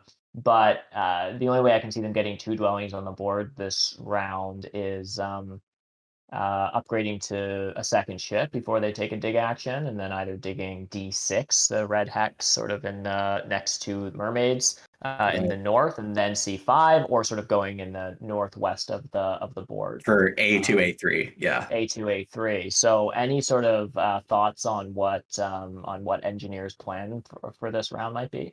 I think that's a pretty fair plan. They don't need more coins than the ones they already have. I think the single dig action is likely to come back around. That's the last thing Orin want to do when they have an excess of workers, because Orin can just save the power for coins or something else. Sure. Or just, like the double dig action. So I think that the single dig action is pretty safe. We see Bowser manage to get the 7 coins action here. I like that. I'm a huge fan of the 7 coins action. So that boosts my estimation. Whoa! Okay. That's not where we expected the single dig. Yes. We don't that was not included in the 3 options I provided. That was not one of them. Yeah. There's a fun thing mentioned by Twitch chat here is that engineers could have put some bridge pressure on. Both Orin and Mermaids need a bridge for maxing out their towns next round. So taking a bridge action leaves only one power bridge action for the table in round 6, which I think could have been fun and disruptive, but I do think the spade was more necessary, though I also wouldn't have put the spade there. Yeah, wow, that is so expensive. I assume that with RDK's Stronghold out, he's planning a bridge there between those two X's, H6 and I9 in the south. With that bridge, I guess it sort of leads him to wanting to also just try to town up. I assume that's where it's coming from. It just seems so very expensive to spend your resources there, particularly in a dwelling round. I agree. No, Not to mention that hard digs from engineers are just always surprising. you should definitely think about it a lot. Yeah. Though I assume RDK probably did, and in fact, Of course. clock is at 1 second here, barely avoiding that time warning. Oh, that's right. So definitely thought about it to the max, it looks like. And we do see Bowser just advance on ship, which I think makes a lot of sense. I believe, if I'm counting correctly, Bowser has tempo to secure at least one of the 2 blue hexes in the north. There's now an interesting back and forth between Mermaids and Alchemists. Alchemists are in the process of upgrading their digs. Next turn, Alchemists will upgrade their digs the final time to be able to dig for one Here's worker. the thing. I think the tempo on getting the A4 hex is so important that Alchemists are likely to just spend 2 workers on a dig. Spend that extra worker, deny Mermaids some hexes. I think that's probably what I would do. Right. Especially because that is like good town material. That hex is good town material for Alchemists. If they can still try to pull off 3 towns here somehow. Just being able to get that set of blues is pretty valuable. We see a second hard dig from Retired Donkey onto that green in the southeast, which is also surprising. I had been forecasting Orin to just... I guess the Orin didn't need that green? I guess not. And Sprockets does wisely take that bridge before crazy things happen. I mean, Sprockets, though, is going to be in a position here where he's going to need to dig H8, which is the gray hex next to his dwelling in the east, from RDK in order to build his town. We see RDK just convert a priest into a worker in order to be able to build there. Sprocket certainly has the tempo to be able to do that. This just seems like it comes at so much of a cost to RDK. This is a lot of work for an I extra actually town. don't know if Orin taking that hex is that bad. I guess it is, because only one neighbor is going to happen on either of those hexes. If Gray is either on that last hex or it gets taken by Orin, they only have one neighbor to upgrade next to for a town. So, yeah, I'm not sure on the exact details of how things become towns for engineers here. It does seem extremely expensive as a use of resources when, could have spent 2 workers on a bridge and get 3 points this round, 3 points next round. And that's like the worst case. Yeah. So I'm not sure I see the value there. Yeah, I'm not sure how to feel about that. So Mermaids did win the race to A4, Hephaestus instead opting to advance dig the second time and just dig out the other blue. This lets Bowser escape to the south, though, so I think Bowser's still doing okay. Can dig on can build on I4, can build on H4. Yep, absolutely. And personally, I mean, you and I've talked about this in the past, Lumin. I'm probably known as one of the least aggressive Terra Mystica players. I kind of like this from Hephaestus just because, like, we've been talking about his economy not being the strongest. I don't feel like Hephaestus, of all the players at the table, is in the position to be making even a dig of that comes with an inefficiency of 1 additional worker. I think that's a good point, Aaron. Yeah. It is not the right player to be blocking. And because there are things to play for other than first place in this game, second player just straight up has another chance at getting into the division final. And if you're not far from first, you'll have a chance as the third player. So I think you're right that the structure of the tournament makes it so that blocking the winner is less important. Right. And just advancing your own game has a lot of value. Yeah. So I think your assessment there is correct. And I also think, like, if we're thinking of if we're sort of in Hephaestus's shoes right now, like, I think he still needs to connect if he's going to try to do that, which is two expensive digs, E8 and D7, which is the yellow in the Central Peninsula next to the Mermaid Sanctuary, and then the red hex over next to their stronghold. Like, that's a connection opportunity for them. That's really costly. And then presumably they're also trying to still maybe like squeak out two towns. They have an easier one in the west with some cheap digs, E2, and then comes with a free black and some neighbors there. And then, of course, one in the east with their stronghold. But I mean, that's a lot of stuff to do with not that many more resources this game. So I think he's got his work cut out with him just to try to squeak out two towns, connect. I think that's lots of stuff to try to accomplish by the end of the game here. Yeah, those are pretty fair points. We see a very early pass from Bowser here, electing to not build those two dwellings and instead take the trading post scoring tile. So Bowser was probably looking at the pass tile situation, saying, if I can't outlast alchemists, then I just lose out on a scoring pass tile. Right. Because Sprockets had already done the first early pass, which makes sense on that pile of resources with no great place to put them. Yeah, very interesting fallout here, as Retired Donkey also had nothing to do and so was going to pass next. Right. So I think overall, this is just a move a lot of good players will make. They'll know when they need to pass super early, get it done, get that victory point pass tile. And now Hephaestus is in another bad spot where he's not going to have a scoring pass tile in round 6. That's true. The only thing to note there is that in order for him to town up next round, he is going to need a pile of coins, which are, if he has no other source for them, I mean, he's making 6 coins now, but that's not going to be enough if he wants to, build 2 towns. That his additional coins he would need to generate come at a cost of victory points. And so I think passing on to that 6 coin bonus tile can be sort of considered 6 victory points. Yep. So yeah, it's not the biggest loss, but you'd really like to deny one of the tiles. Oh, of course, absolutely. Certainly with a faction that already has upgraded shipping, passing back onto that would have been really great for them. Yeah. So Hephaestus is out of resources right now, has all the time in the world to play with this round. I expect probably he'll convert some of this power to a worker, try to get another dwelling down on the board.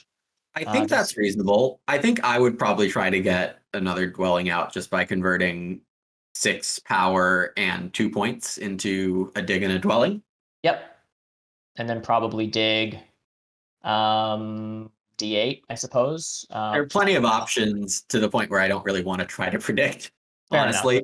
I think alchemists do have some lines where they can get 3 towns if they throw a bunch of coins into victory points. And I mean, that third town in a town round, well, like, you can spend 12 extra coins to get that done and have it be net neutral points wise. So yeah, and thanks for pointing that out. Of course, I mean, earlier I was talking about the west town and the east town, but of course we have a possible, sanctuary town here as well. Right. So it'd be really interesting. I'm not going to sit here and do all the math. Our producer will also hate me if I do too much math. But in terms of exactly how many resources he needs to do those towns, but it'll be really interesting to see, what those decisions are. If he's able to squeak out a third town, if it's just 2+ connections, or how this, all wraps itself up. Yeah. Plenty of intrigue as we go into the final round here. Sprockets is now 12 points behind Mermaids, 12 points behind Bowser. Bowser has a bigger economy.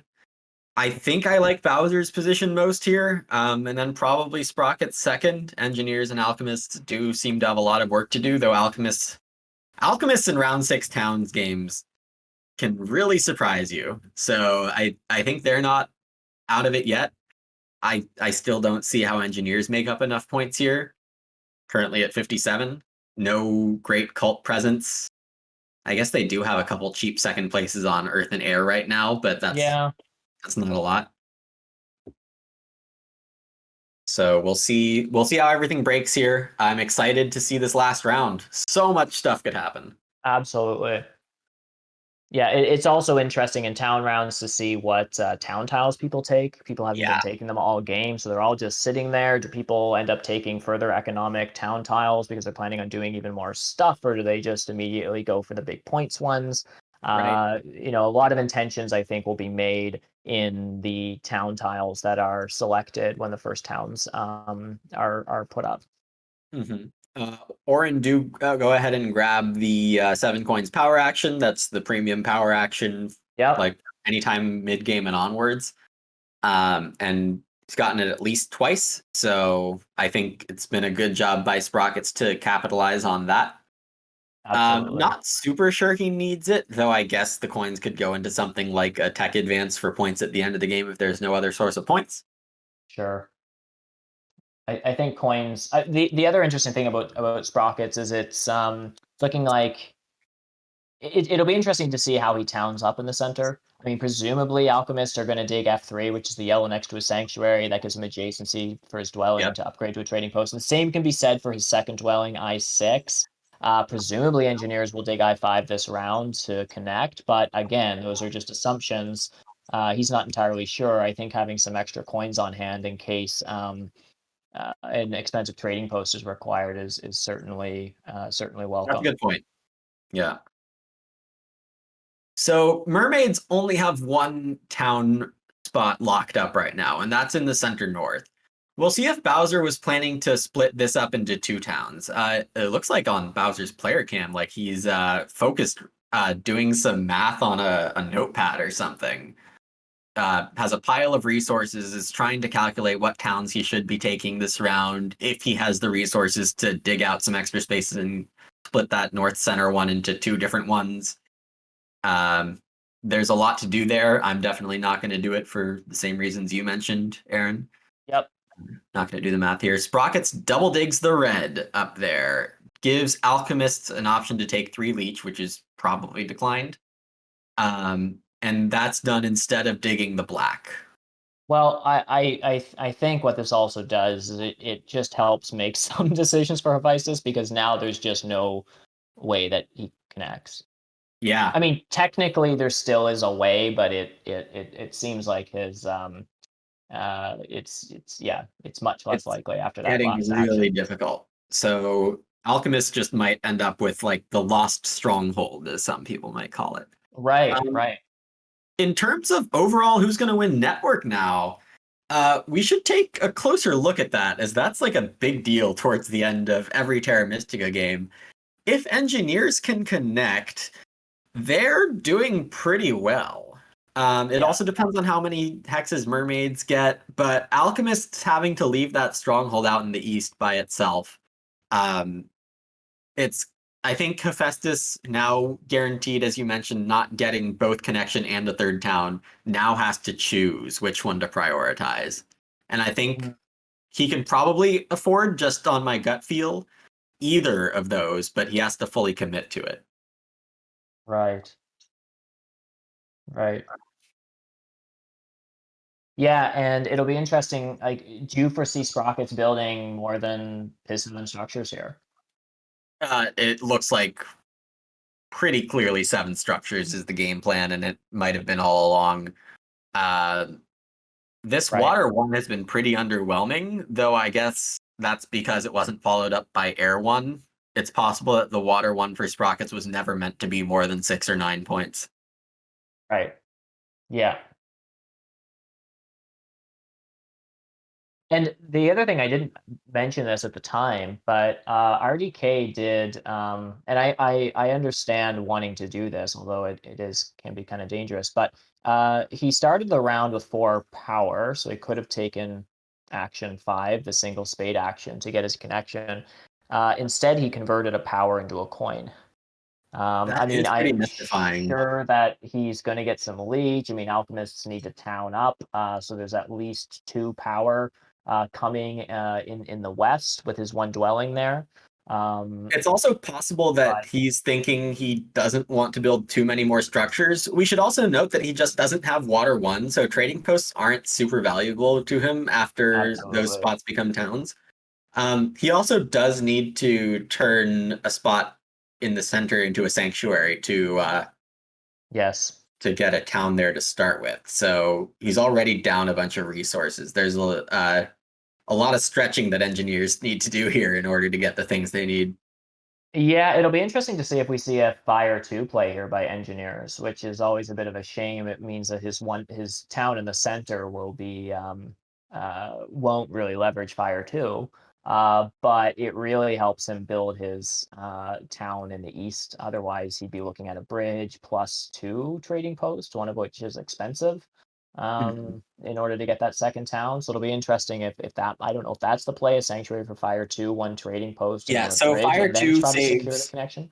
it saves a worker and 4 coins, right? So it is just that calculation that Mhm. RDK has to do. Is Fire 2 worth the 1 worker 4 coins? And usually the answer to that is no, but we'll see. But in this instance, he doesn't have any trading posts on the board. He's probably only going to put the bare minimum that he needs just to get additional dwellings and score his town. So maybe Air 1 doesn't come with a ton of value for him. That's Late also Water 1 true. probably doesn't come with a ton of value. Water 1's going to be 6 points, right? So it's probably going to be between 6 points and a worker 4 coins. For sure. And I think if the resources were there, still a Late Water 1 would be more valuable. I just don't see, I see him wanting to take a bridge here and a sanctuary. I mean, that's 5 That workers seems right clear to there. me also, though nothing guaranteed here. We see Bowser settling for the solid 8 point town instead of trying to split up that northern town into 2 separate ones. It's a little conservative, but we've seen Bowser repeatedly looking down into a notepad, scribbling, apparently. So I'm just going to trust that this is plenty good of a plan for Bowser. He still has his pile of resources. There's a lot of ways this can go for him. He's already at 82 points. He's doing okay on the cults. He's not doing great, but only Orin are doing great. So I think Bowser's position's still looking pretty good. Yeah, and that cult town I think really came with a lot of points here. It gave Yes. him sort of a third place, 2 points right away on air. It gave him a point advancing against alchemists on Earth. Right. Yeah, so that came with lots of points. That certainly made a lot of sense as an important play there. Mm-hmm. Um, We see Bowser advancing Dig. That's a good late game source of points. I really wish I had a better grip on where the network situation is. Yeah, because engineers, without advancing ship again, it doesn't look like engineers have enough resources to connect in a major way. They might just be settling for third place on network here. That might be the path of least right, resistance, which means right. that it really is between alchemists and mermaids for network here. And we see on the game graphics, like those are only at 9 each. Bowser's fully connected, so that's not that many more hexes that Bowser can get on, even though he does have looks like advancing dig on the menu. And then alchemists, yeah, they have so much potential, just every worker and infinite coins. So Right. And we do see RDK with that Fire 2. I'm probably coming a little bit late to this, but I'm just taking a look at engineers' remaining resources they since do we're talking indeed. about network. And it was a Fire 2. He almost certainly converts that final priest into a worker, his remaining Sure. power into coins, builds a trading post, probably takes the 11-point town, something like that. And then his network is still 9 on the eastern side with 2 stranded dwellings, which is still a 6-point network because he's able to exceed Yeah. Warren. So I'm sure that I'm sure RDK did all the math on that. I think at the end of the day, he could have connected and competed for network a little bit more, probably at the cost of an additional town. So I'm Right. sure he did all the necessary math to ensure that was the correct move. Right. Here RDK goes founding that final town, and we'll see what town I think the final 11 point is chooses a to take. pretty good guess. I'm sure, Yeah. yeah. Completely out of resources, you would need the town to like give you all the resources you need for a last thing. And I guess a ship town. A ship town is 3 on the pass tile. So ship town's equivalent. So you decide if you want to block the ship town or block the points town, and I think they're the same. Right. So And that's it's the that's 11 the only point. thing RDK is thinking about, I would have to guess. At the end of this, it seems like he won't have enough points to be in contention for the win here, which is too bad. The risky line of starting on F1 did not pay off. Yeah. Yeah, I think that must have just been somewhat of a gamble or a guess that Mermaids weren't going to open double dig. Yeah, big gamble. Yeah. So we're back over to with engineers now having taken the last of their moves, they just need to pass on their next turn. We're now back over to Hephaestus, and so we see him. He's got a trading post in the center, so he still needs another trading post for his town. I suppose there is a possibility of him taking fire too, if the math made sense. I mean, my gut feel is that if Hephaestus takes fire too, there's still barely enough resources to get 3 towns. But Right. I again have not checked that. I suppose it is a lot of workers to also take the 3 digs out east. So maybe it is better for Hephaestus to just accept 2 towns life, ignore fire 2. Though fire 2 does come with a couple cult points there. They're just a little behind years and can overtake them.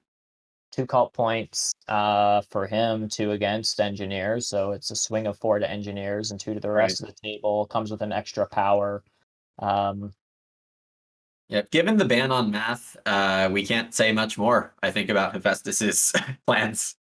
Okay, I've exceeded the math limit. All right, fair enough. Yeah.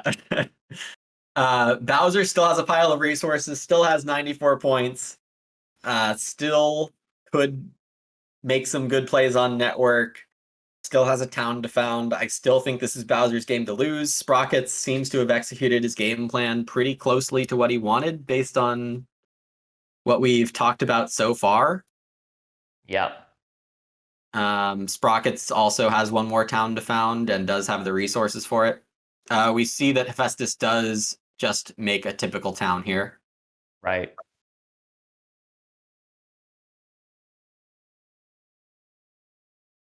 We see production getting into Twitch chat, mixing it up, saying that we've taken this ban on math way too far. Well, Mr. Producer Organizer Man, we want to stay on your good side. Yeah, that's right. We want to be invited. I want to be invited back to do this again. This has been so much fun. Yeah.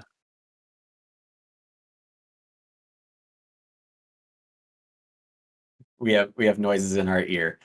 Okay, so Bowser ends up double digging this brown hex. That's a cool way to do this. It puts 1 more dwelling space in the process of making this town. It means that he won't have to spend resources on an expensive trading post. I like this play quite a bit. 2 digs for 1 hex seems to make plenty of sense here when the digs are only a worker. Yep, I think that's pretty good. So RDK does indeed pass, takes the bonus points from the ship tile, gets the bonus points from the engineer's stronghold, and is at 99 before final scoring. And as we've said, that's probably just not enough.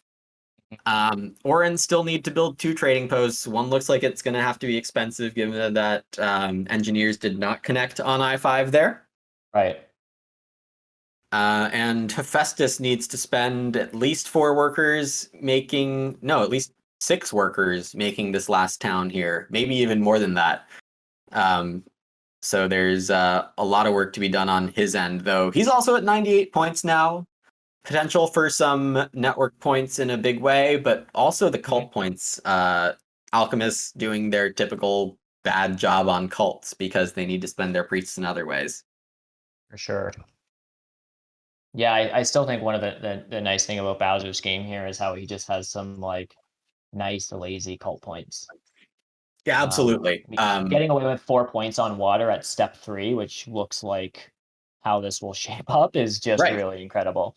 And I mean, 2 points on each of Earth and Air being on 2 and 1. Also, Yeah. I mean, that's quite good value. Absolutely. So yeah, that's 12 cult points for Mermaids on not many steps. I consider that to be one of the better parts of my gameplay. So I'm very happy to see Bowser executing on it. Yeah, for sure. Hephaestus is certainly doing lots of thinking in these last turns. We're seeing him run his clock down. I'm sure there's lots of lots of math that he's doing right now, of which I am banned from doing. The Alchemist math is the most overwhelming of any faction because they have so many Oh, things going on. it's so fun. It's so fun. You dig, you get power. The power converts to stuff that you can use again that gets you more power. Right. Yeah. Okay, so we see Hephaestus dig out the blue from Bowser, and Bowser is just laughing. That's an interesting reaction on the face cam there. Sprockets looks pensive, and Hephaestus did that after doing some calculations, it looks like. So we'll see how much that ends up affecting Bowser. Bowser not securing that blue, not securing the blue that's H4, has been a little surprising, like how lax Bowser has been, just because alchemists have also been able to hit those hexes at any time.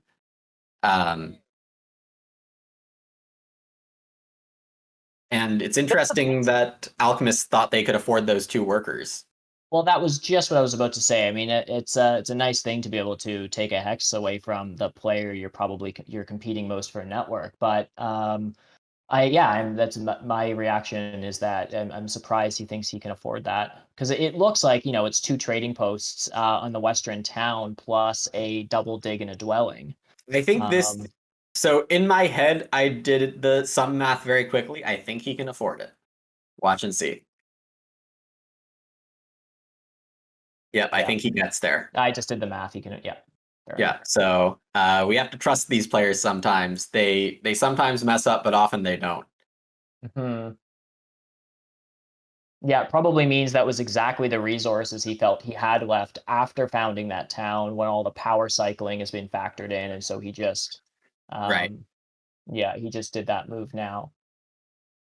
Yep, 2 workers as a dig here, and then it's becoming clear, hopefully, that Hephaestus does have the resources to make this last town here. Yeah, absolutely. I mean, he now with that dig, he has enough power cycled back up. He can burn for an extra worker, convert the priest, so he has 4 workers. And then an interesting choice of town tile would be 2 keys for alchemists. It's at least 2 points on every track, right? So that's fun. Right. That's very interesting. And it harms Mermaids the most, because those cheap cult points we talked about, alchemists are just going to end up with slightly more expensive cheap cult points. That's a really interesting play.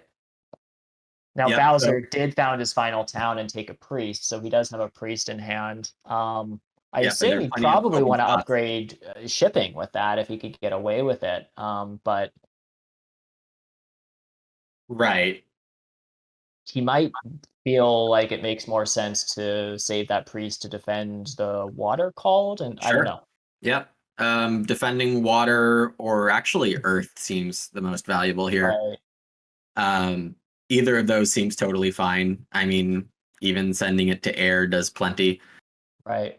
And it's definitely at this part of the game, and well, likely quite a bit earlier, but certainly in these last final moves, where players have hopefully done the math on the final sequence of moves that one another are taking, so they have an idea, if not down to a pretty damn close estimation of exactly what the points are. They know who they're trying to take out. And so it's particularly important on the cults, because anytime you're scoring points on the cults, you're scoring them for yourself, but you're also often taking them away from another player. Exactly. And so there's a swing of points to take into consideration. So exactly which cults you defend and which cults you attack are really important if you're fighting, if you feel like you're in second place or you're in first and you're just trying to secure it against the second place player. So Hephaestus goes with the worker town. And the only reason I could think of would be to get to another structure on the board, which seems to be quite valuable. It's the dwelling pass or scoring tile points, and it's tying mermaids up on the network. Though mermaids could just dig and build another structure here, right? Yeah. So mermaids could still outright win network. Yeah, I think now that mermaids are safer in their cult points, this is looking to me like a clear win for them. Sprockets has a lot more cult points, but no network presence. The pass points seem to be quite similar. So I think I still like Bowser here. Though I have been wrong before, I'll be wrong again. And Hephaestus probably doesn't have enough points to make up for it with poor cults, not winning network outright. So Yeah, that's right.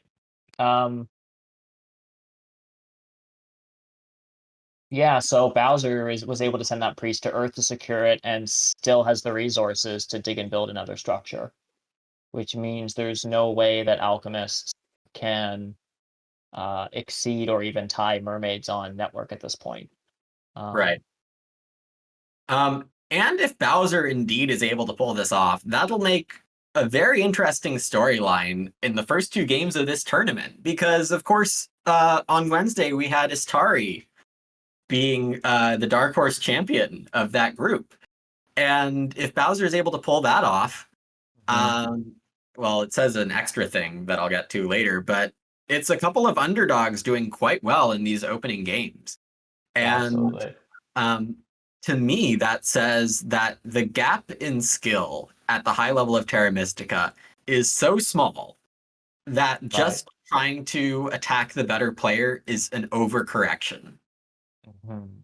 And yes, Matt Johnson in chat has the remaining point. The Fire 2 tournament is being overtaken by 2-player specialists, and I don't know how to feel about that one. That's a scary thought. Yeah, wow. So Sprockets with remaining resources advancing dig twice. Fun low footprint game. Absolutely. Yeah. And they're back to Bowser for presumably his final move, where he does choose to dig and secure one more dwelling on the board. Right. He's still scratching away at that notepad. I guess deciding which hex it is. Why wouldn't it be the black that Hephaestus just dug? Yeah, I don't know. I mean, engineers have passed. It doesn't give them any free leech for a resource point. I don't really know what considerations there are. I mean, even if it costs Hephaestus 2 points if he loses that hex. And it doesn't cost Bowser anything. Oh, of course, in the north. Yeah, absolutely. So I'm confused. Yeah. Yeah.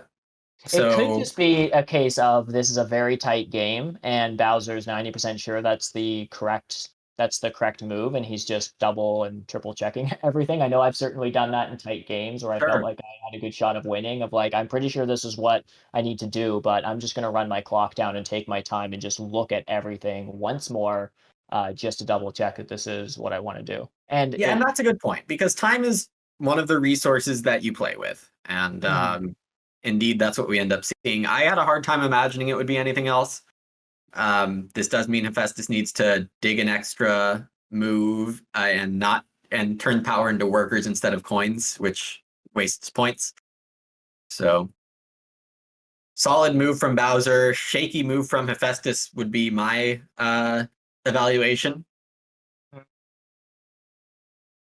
I mean, I guess here Hephaestus still does get one more dwelling on the board.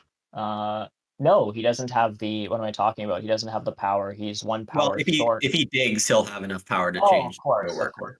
Yeah, wonderful alchemist things you can do is dig a hex, decline, build that turn, then convert your power. We actually see on Hephaestus's reaction there on the face cam, it looks like he's not happy with how that went. And Mike in chat saying Hephaestus maybe didn't notice the advanced dig. I think that is possible. Right. It is so unusual for mermaids to advance dig that, I mean, even though it was kind of obvious when it was happening where Mermaids' resources were going. It's one of those things that you can't kind of forget about. It's not that often you see an advanced stake Mermaid. Right. So presumably here Sprockets just passes. Does he have anything else to do? No. No, I don't think so. Hephaestus also passed because now building that dwelling's not worth it. Right. Right. Though I guess that could have been the reason for just digging anyway. Digging doesn't waste resources. So just confirming that Mermaids were going for 13 network as a stall is probably a fine tactic. Yeah. Interesting stuff here at the end. It does look like Bowser will be able to pull this out. I haven't looked at who takes it between Sprockets and Hephaestus, though I imagine it's Sprockets. Here we are in the final scoring. Yeah, everyone's waiting while these final points are coming in. It's been such a tight game; it hasn't been obvious at all who's taking this. So, Yep. then one cult to go that gets scored, just the air cult, and then we'll see the network points be calculated right on the game board. Following which, any remaining resources, power gets burned off to coins, and the final resource points will be calculated. So 18 points here for Mermaids. We see 12 come in for Alchemists, 6 points for Engineers, and it looks like 1 resource point will be calculated for both Engineers and Alchemists. So a nice clean win for Bowser here. Yeah, wow. 14 clear of Orin. Sprockets seeming to enjoy this game as a 7 structure. Orin second place, also pretty clean. Yep. 14 points again clear of Alchemists, who are exactly 14 points clear of Engineers, who are exactly 14 points clear of 100. That's pretty fun. That is super fun. I think one of the interesting thing for me right away on this Lumin is like going into this last turn, I wasn't confident in who is like what the place order was of these players, which would sort of suggest a tighter points margin between them. But it was just sort of such an unusual game and faction selection that, I mean, at the end of the day, there's actually, 14-point margin between each of the players is significant. I think if it was many other more common faction matchups, I would have been able to more confidently tell you sort of going into this last round who had it. But such a wonderful game to watch unfold. Yeah. And a great victory for Bowser. And Bowser could do with showing more emotion and being happy at this win. It looks like a normal day at the office for him with his stuffed animals here. So for sure. Yep, there we have the final outcome of the game. Bowser the only one with a time warning, though I think that was only just like 1 second, so not a big deal. All these players showing off some interesting strategies. Yeah, absolutely. And I think in a minute we're going to be able to have Bowser on the line, and production is just queuing him up, and we'll be able to have a bit of a post-game winner interview with him. But just before we get him on the line, Lumin, what would you say are some of the most sort of surprising points in the game? Is there anything that sort of stood out to you as being like, hugely defining? Engineers taking F1 opened the door for an easy Orin path. Yeah. Orin didn't take the path I had expected, but they still ended up just fine. Sprockets' capable hands guiding any faction to some success, I would say, is the moral of that mini story. But I think RDK just taking F1 and that sort of risk was just a huge change at the start of the game that affected so many ways that people were evaluating the auction and then how the game resulted from that. Yeah, absolutely. Really amazing how sort of key decisions that are made by players in round one have just such huge impacts on the entire texture of the rest of the game. And it's why if you're newer to Terra Mystica, you'll often it may help you sort of understand why we will often just obsess over round one opens and how those bonus tiles are going to fall into each player's hands and how the spades are going to break down. Like all those are such significant moments in the first round that really just have a huge effect on the rest of the game and how it's going to unfold. And I think we really saw like an important example of this today. Absolutely. And we got a great example from Bowser of how Earth 1 is not needed for a win. Bowser never intended on getting around one Earth 1, even though he had the opportunity to do that and get the double dig. And he kept his economy going the best throughout the whole game. I don't think at any point I said that Bowser's economy was struggling, whereas I think we had probably mentioned it for all the other factions in some shape or form. So I think just making sure you have the right amount of buildings placed at the end of every round to ensure a solid next round. Bowser did make some key pass decisions once he realized how much pressure there would be for some pass tiles. I think that was pretty well done. Yeah, absolutely. Yeah, no, absolutely. Oh, I'm getting a note from production here. I think we actually have Bowser on the line with us right now. Is that right, Bowser? You there? I am most definitely there. Awesome. Well, congratulations on such an incredible win. And yeah, we can hear you okay. Thanks. Congratulations. Okay. Cheers. Thank you. It was a weird, but It was a weird victory, eh? Yeah. Yeah, I made some fairly inefficient moves at some point. I think you probably noticed. Like I think it was round 4 of 3. I've missed like building a dwelling on a whatever. Right. So missed a few things. It's like the passes were a bit counterintuitive. I'm not like used to this style of play, so it was fun. Well, what I wanted to ask is just to start things off is like once the auction had ended and you started the game with Mermaids, I'm just curious like what your initial game plan was going into round 1 and how you sort of felt that like how well did you keep to that game plan throughout the game with so many variables at play?